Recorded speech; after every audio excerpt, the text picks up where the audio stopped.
Weekend এলেই বাঙালি বাড়িতে mutton খাওয়ার চল কিন্তু বহুদিনের, কিন্তু যা গরম পড়েছে একঘেয়ে আলু দিয়ে মশলাদার মাটনের বদলে খুব কম মশলায় যদি মাটনটা তৈরি করা যায় তাহলে কেমন হয়।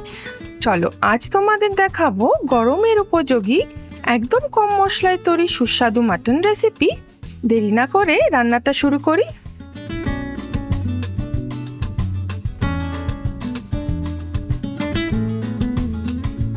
মাটনটা খুব ভালো করে ধুয়ে জল ঝরিয়ে নিয়েছি, আর এবার ম্যারিনেশনের পালা। পরিমাণ মতো নুন, আধখানা গন্ধরাজ লেবুর রস, গন্ধরাজ লেবুর জেস্ট বা ওপরের ছিলকাটা, আর 3 থেকে 4টে গন্ধরাজ লেবুর পাতা। গত বছর গন্ধরাজ লেবুর বীজ থেকেই কিন্তু কিচেন গার্ডেনের জন্য তৈরি করে নিয়েছিলাম গন্ধরাজ লেবুর চারা। এই চ্যানেলে প্রতি শনিবার তোমাদের জন্য নানান রকম নিরামিষ ও আমিষ রেসিপি নিয়ে হাজির হই, তাই ভিডিওতে লাইক, শেয়ার আর সাবস্ক্রাইব করতে কিন্তু ভুলো না। এবার 1 কাপ মতো দই আর কয়েকটা আস্ত গোলমরিচ আর সর্ষে তেল দিয়ে খুব ভালো করে মাংসটা মেখে নিতে হবে।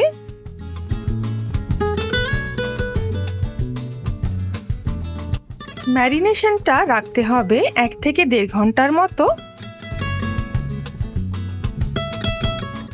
গ্রেভি তৈরির জন্য লাগছে 3টে বড় মাপের পেঁয়াজ, অনেকটা পরিমাণ রসুন আর আদা, বেশ খানিকটা কাঁচা লঙ্কা আর অবশ্যই গন্ধরাজ লেবু।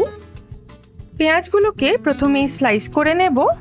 মশলার জন্য লাগছে 1 টেবিল চামচ আস্ত জিরে, 2 টেবিল চামচ আস্ত ধনে, 1 টেবিল চামচ মতো গোলমরিচ, আস্ত গরম মশলা পুরোটাই সামান্য একটু জল দিয়ে বেটে নেব। ধনে জিরেটা বাটা হয়ে গেলে দিয়ে দেব আদা, রসুন আর সামান্য পেঁয়াজ, সাথে অবশ্যই 5 থেকে 6টা কাঁচা লঙ্কা দিতে ভুলো না। একটা বড় পাতিলাতে সর্ষের তেল গরম করে ফোড়নের জন্য দিয়ে দেব তেজপাতা, আস্ত গরম মশলা আর খানিকটা আস্ত গোলমরিচ। আর এবার বাকি পেঁয়াজের স্লাইসগুলোকে ভেজে নিতে হবে।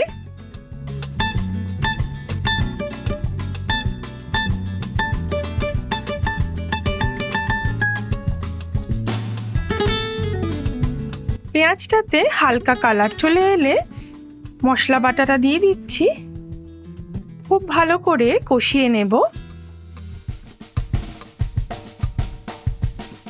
দিচ্ছি 1 চামচ মতো চিনি, আর এবার ম্যারিনেট করে রাখা মাটনটাকে দিয়ে দিতে হবে। এই মাটন রেসিপিতে কিন্তু আমরা হলুদ বা শুকনো লঙ্কার ব্যবহার করব না।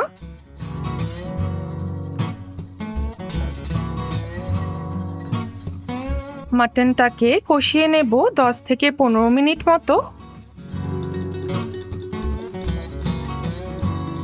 মশলা বাটার সময় আমরা কিন্তু বেশ কয়েকটা কাঁচা লঙ্কা বেটে নিয়েছিলাম, তাই মাংসের কালারটা কিন্তু হালকা একটু সবজেটে হবে।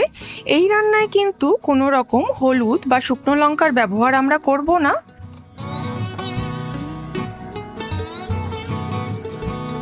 আর এই মাটনটা মুখে দিলেই কিন্তু লেবু লঙ্কার অসাধারণ স্বাদটা কিন্তু তোমরা টের পাবে।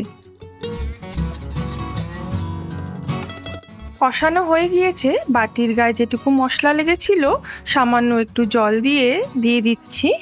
আর এবার ধিমে আঁচে ঢাকনা লাগিয়ে দেব।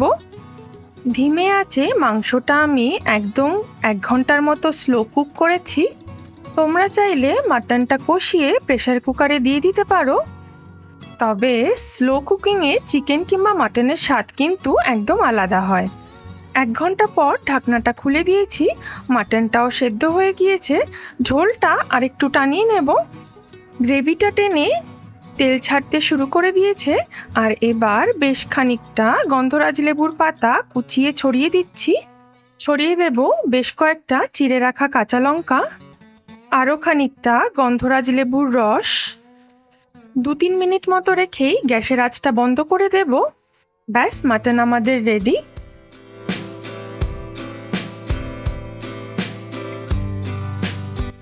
গত উইকেন্ডে দুপুরের মেনুতে ছিল বাসমতি চালের সাদা ভাত আর লেবু লঙ্কা মাটন, আর সবার আবদারে রাতে ছিল পরোটা আর এই মাটনের রেসিপিটা।